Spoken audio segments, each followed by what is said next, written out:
Chapter 2. A new world is revealed to me. Obviously, I had undergone a new birth, by which I had been separated from all forms of fear. I now had courage such as I never before had experienced, despite the fact that I had not yet seen shown how, or from what source, I will be able to secure the necessary funds which I was seeking. I had such absolute faith that the money will be forthcoming that I could see it already in my possession. On but few occasions in my entire life I have experienced such faith. It was a feeling which one person cannot describe to another. There are no words in the English language suitable for such description, a fact that all who have had similar experiences can easily verify.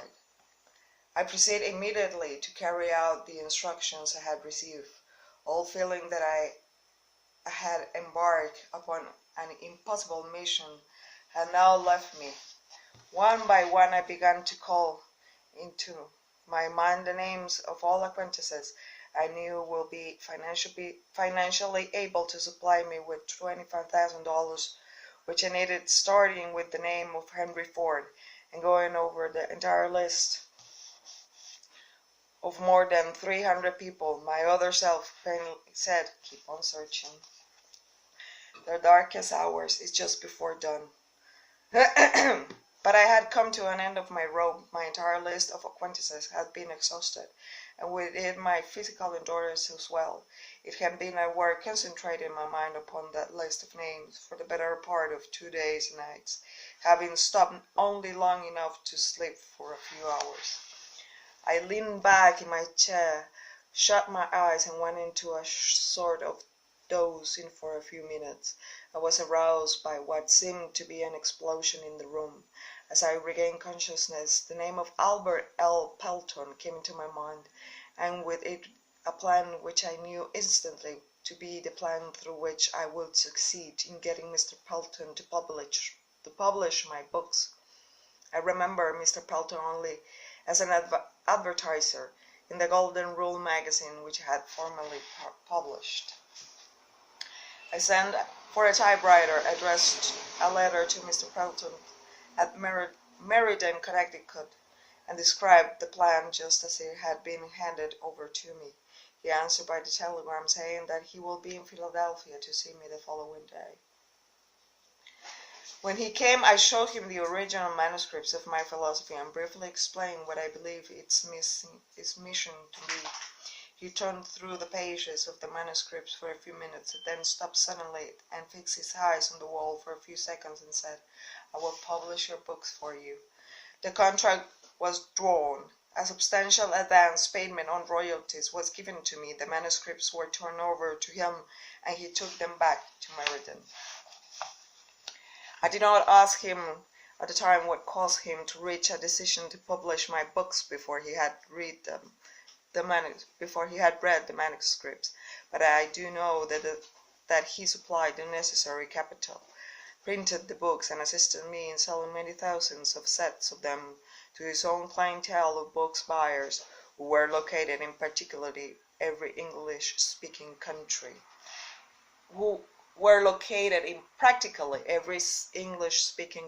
In the world. My other self makes good. 3 months from the day that Mr. Pelton called on me in Philadelphia, a complete set of my books was placed on the table in front of me, and my income from the sale of the books began to run high enough for all my needs. These books are now in the hands of my students all over the world. My first royalty check from the sale of my books was for $850. As I opened the envelope in which it came, my other self said, "Your only limitation is the one which you set up in your own mind." I am not sure that I understand just what this other self is, but I do know that there can be no permanent defeat for the man or woman who discovers it and relies upon it.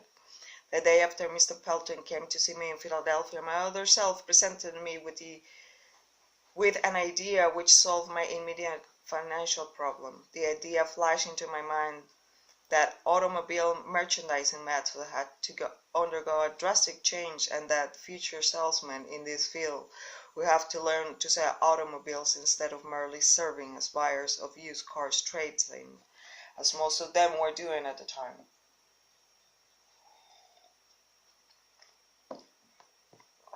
It is also occurred to me that young men who had just finished college and who therefore knew nothing of the old tricks of automobile merchandising will be the material out of which this new brand of salesman could best be developed.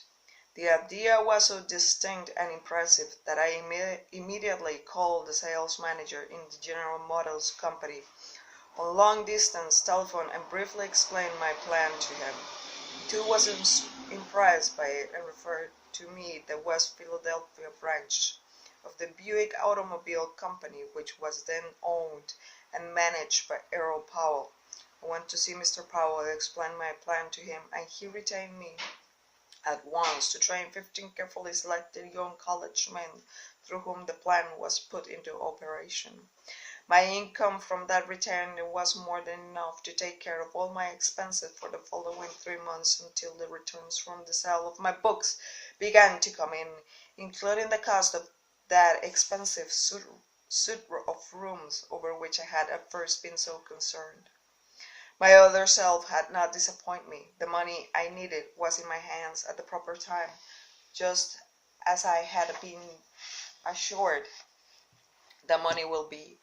By this time I had been convinced that my trip to Philadelphia was by no means a fool's mission, as my reason had indicated it will be before I left West Virginia. From that time right up to this very minute, everything I have needed has come to me, and this despite the fact that the whole world was recently passed through a period of economic depression, when the bare necessities of life have not always been available to all people. Sometimes the arrival of the material things I needed has been a little late, but I can truthfully say that my other self has always met me at the crossroads when I have come to them, and indicated which path I should follow. The other self follows no precedents, recognizes no limitations, and always finds a way to accomplish desires desired, and it might meet with temporary defeat, but not with permanent failure.